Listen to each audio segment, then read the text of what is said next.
ഇല്ല ബസ്സിൽ ഫ്രീ കൊടുക്കാമെന്ന് പറഞ്ഞാൽ എന്തെങ്കിലുമൊക്കെ ഇല്ലാത്ത കാര്യങ്ങൾ അങ്ങ് പറഞ്ഞാൽ മോഡിഫിക്കേഷനും രാഷ്ട്രീയവും ഇലക്ഷനും തമ്മിൽ എന്ത് ബന്ധം? ഇന്ത്യ ഗവൺമെൻറ് കൊണ്ടുവന്ന നിയമമാണ്, അത് സതീശൻ എങ്ങനെ മാറ്റും? മുമ്പശത്ത് ഒരു ലൈറ്റും വയ്ക്കാൻ, വണ്ടിയിൽ ഒരു ലൈറ്റ് വെച്ചാൽ 5000 രൂപ വെച്ച് ഫൈൻ അടിക്കുകയാണ് ബഹുമാനപ്പെട്ട ഹൈക്കോടതിയുടെ നിർദ്ദേശം പാലിക്കാതിരിക്കാൻ പറ്റും. എന്തെങ്കിലുമൊക്കെ ഇല്ല ബസ്സിൽ ഫ്രീ കൊടുക്കാമെന്ന് പറഞ്ഞാൽ എന്തെങ്കിലുമൊക്കെ ഇല്ലാത്ത കാര്യങ്ങൾ അങ്ങ് പറഞ്ഞാൽ മോഡിഫിക്കേഷനും രാഷ്ട്രീയവും ഇലക്ഷനും തമ്മിൽ എന്ത് ബന്ധം? ഇന്ത്യ ഗവൺമെൻറ് കൊണ്ടുവന്ന നിയമമാണ്, അത് സതീശൻ എങ്ങനെ മാറ്റും? ഇന്ത്യ ഗവൺമെൻറ് വെച്ചേക്കുന്ന മോട്ടോർ വാഹന നിയമം ഇന്ത്യ ഗവൺമെൻറ്റിൻ്റെയാണ്. അതിൽ മോഡിഫിക്കേഷൻ ഹെഡ്ലൈറ്റ് മുമ്പിൽ ഒരു ലൈറ്റും വയ്ക്കാൻ പാടില്ലെന്ന് ബഹുമാനപ്പെട്ട ഹൈക്കോടതിയുടെ ശക്തമായ വിധിയുണ്ട്. ഒരാഴ്ചയിൽ 2 ആഴ്ച കൂടുമ്പോൾ ഗവൺമെൻറ് ലീഡറെ വിളിച്ചിട്ട് അത് വിലയിരുത്തുന്നുണ്ട് കോടതി. അങ്ങനെയൊക്കെ ചെയ്യുന്ന കർശനമായ നിലപാടെടുക്കുമ്പോൾ നമ്മൾ കോടതിയെ മറികടന്നുകൊണ്ടൊക്കെ പ്രകടനപത്രിക ഇറക്കാൻ പറ്റുമോ?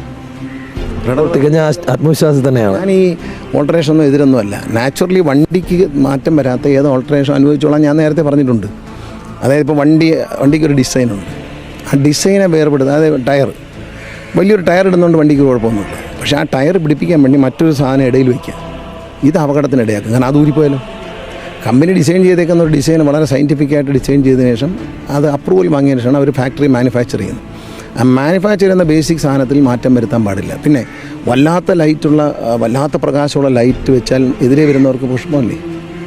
അപ്പോൾ അത് ആലപ്പുഴയിൽ ഒരു അപകടം ഉണ്ടായിട്ട് 6ഓളം മെഡിക്കൽ വിദ്യാർത്ഥികൾ മരിച്ചില്ലേ? അത് ലൈറ്റ് കണ്ണിലടിച്ച് പേടിച്ചു പോയതാണ്. കാരണം ലൈറ്റ് വല്ലാതെ കണ്ണിലടിച്ചപ്പോഴത്തേക്കും എവിടുന്ന എന്താണെന്ന് മനസ്സിലാകാതെ കൺഫ്യൂഷനായിട്ടാണ് കുഞ്ഞുങ്ങൾ പോയിട്ട് ഈ ബസ്സിലടിച്ച്. ഇതൊന്നും മറന്നു പോകരുത്. അതുകൊണ്ട് ഫ്രണ്ടിലൊന്നും ലൈറ്റ് വയ്ക്കാൻ ഒരു കാരണവശാലും ഹൈക്കോടതി അനുവദിക്കില്ല.